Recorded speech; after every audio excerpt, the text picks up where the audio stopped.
3월 12일 오늘 만난 성경 말씀은 마가복음 10장 48절에서 52절까지의 말씀입니다. 그래서 많은 사람이 조용히 하라고 그를 꾸짖었으나 그는 더욱더 큰 소리로 외쳤다. 다윗의 자손님, 나를 불쌍히 여겨 주십시오. 예수께서 걸음을 멈추시고 그를 불러오라고 말씀하셨다. 그리하여 그들은 그 눈먼 사람을 불러서 그에게 말하였다. 용기를 내어 일어나시오. 예수께서 당신을 부르시오. 그는 자기의 겉옷을 벗어던지고 벌떡 일어나서 예수께로 왔다. 예수께서 그에게 말씀하셨다. 내가 너에게 무엇을 하여 주기를 바라느냐? 그 눈먼 사람이 예수께 말하였다. 선생님, 내가 다시 볼 수 있게 하여 주십시오.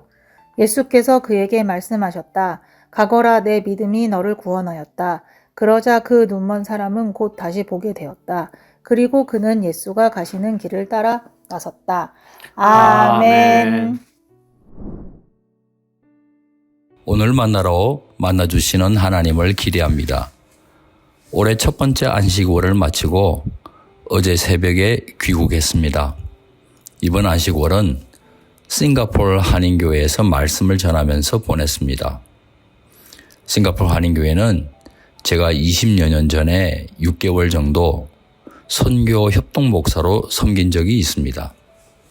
아직 담임 목사를 청빙하는 만만치 않은 과정 가운데 있기 때문에 도와드리고 싶었습니다.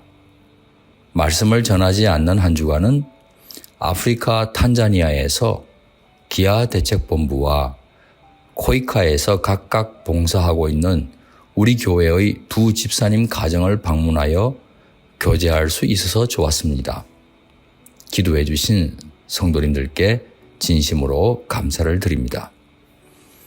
지금 예수님 일행은 여리고를 통과하듯이 바로 빠져나옵니다. 때마침 6월절 명절을 맞이하여 거대한 순례 행렬이 예루살렘을 향하고 있습니다. 그 행렬 사이로 맹인이면서 거지로 살아가는 바디메오가 구걸합니다. 평생 구걸을 통해 생계를 유지해야 했던 비참한 사람입니다. 바디메오가 구걸하고 있는 길가는 사람들로부터 거절과 은혜를 동시에 맛보아온 치열한 생계 현장입니다. 그런데 6월절 같은 대명절에는 거절보다 은혜를 더 많이 경험할 수 있습니다. 예루살렘 성전을 향해 경건하게 오르고 있는 순례자들의 마음은 구제에 대해 넉넉하기 때문입니다. 6월절을 앞둔 길가는 1년 중 가장 큰 수입을 기대할 수 있는 은혜의 시기요 장소입니다. 하지만 순례자들로부터 아무리 큰 자비를 받아도 바디메오의 비참한 삶과 운명은 바뀌지가 않습니다. 그렇지 않습니까? 그런데 바디메오의 귀에는 그 길을 나사렛 예수님이 지나가신다는 소리가 들려옵니다. 시끌시끌한 순례자들의 소리 때문에 묻혀버릴 수도 있었습니다. 하지만 시각장애인 바디메오는 대신 발달한 청각신경으로 그 소리를 포착합니다. 나사렛 예수에 대한 소문은 일파만파 퍼져 있었습니다. 바디메오도 그 소문을 듣고 있었던 터입니다. 내심 이 길을 지나가기만을 바랬을 수도 있습니다. 그렇게 마음속에 담아온 희망의 이름, 나사렛 예수께서 지나간다는 소리를 바디메오가 어찌 놓칠 수 있겠습니까? 바디메오는 힘껏 소리 지릅니다. 다윗의 자손 예수님, 나를 불쌍히 여겨 주십시오. 놀랍게도 나사렛 예수를 다윗의 자손 예수로 고백합니다. 바디메오는 그동안 들어왔던 소문으로 나사렛 예수야말로 자비를 베풀어 주시는 메시아임에 틀림없다고 고백하고 있습니다. 바디메오가 비록 주저앉아 있는 보지 못하는 맹인이지만 누구도 보지 못한 예수님의 정체성을 보고 있는 것입니다. 그러나 바디메오의 외침은 시끌시끌한 큰 무리들로 인해 예수님에게 전달되기 어렵습니다. 바디메오는 더 크게 외쳐봅니다. 그때 제자들이 바디메오를 좀 조용히 하라고 꾸짖습니다. 외쳐대는 바디메오가 지극히 높으신 메시아의 행차에 어울리지 않는다고 판단했기 때문일 겁니다. 하지만 바디메오는 물러서지 않습니다. 예수님 만나지 못하면 죽을 것만 같다는 듯이 더 크게 외쳐댑니다. 절규에 가까운 바디메오의 외침은 마침내 예수님의 발걸음을 멈추게 합니다.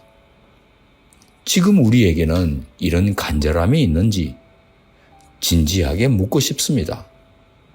조그만 장애나 방해에도 기도를 쉽게 포기하고 중단하지는 않습니까? 예수님은 높은 자리로 섬김받기 위해 올라가시는 것이 아닙니다. 오히려 인류를 섬기는 종으로 고통과 수치도 마다하지 않고 가장 비참한 자리로 나아가시는 중입니다. 바디메오에게도 자비를 베풀 수 있는 다윗의 아들이십니다. 예수님은 제자들에게 바디메오를 당신 앞으로 불러오라 하십니다. 잠잠하라고 꾸짖던 그들이 머쓱하게도 바디메오를 예수님 앞으로 인도합니다. 예수님의 따뜻한 초청을 받은 바디메오를 보십시오. 겉옷을 던져버리고 눌렀던 용수철이 튀어오르는 것처럼 벌쩍 뛰어 일어나 예수님께로 갑니다. 예수님의 초청을 받았지만 재물 때문에 예수님을 떠난 부자 청년과 얼마나 큰 대조를 이룹니까? 예수님은 바디메오가 자신의 입으로 소원을 말하게 하십니다. 아무리 하나님의 뜻이어도 우리가 기도하는 것이 중요합니다. 하나님은 우리의 기도를 듣고 응답하시는 것을 기뻐하십니다. 메시아의 치유를 간구하는 바디메오의 눈을 예수님께서 고쳐주십니다. 그러자 길가에 앉아있던 바디메오는 모든 것을 버려두고 예수님 가시는 길을 따라 나았습니다. 예수님을 추종하는 제자가 되었다는 뜻입니다. 재물 때문에 예수님을 떠나가 버린 부자 청년이나 예루살렘으로 올라가면서 누가 더 큰가를 놓고 싸우는 제자들이나 모두 다윗의 아들로 오신 메시아 예수님을 보지 못했습니다. 영적인 눈이 열리지 않았습니다.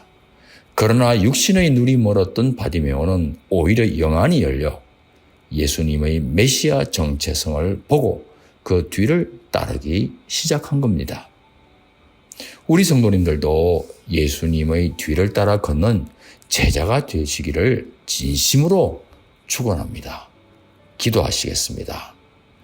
주님, 내 필요나 채우며 주어진 삶의 자리에 안주하는 캄캄한 삶에서 예수님의 뒤를 따라 나서는 진리의 제자가 되게 하옵소서. 예수님 귀하신 이름으로 기도합니다. 아멘. 이제 두 가지 제목으로 함께 기도하겠습니다. 첫째, 오늘의 말씀을 따라 기도하겠습니다.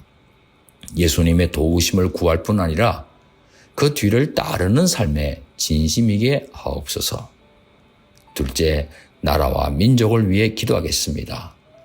살아계신 예수님을 구세주로 고백하고 예수님의 뒤를 따르는 사람이 우리 대한민국에 많아지게 하옵소서.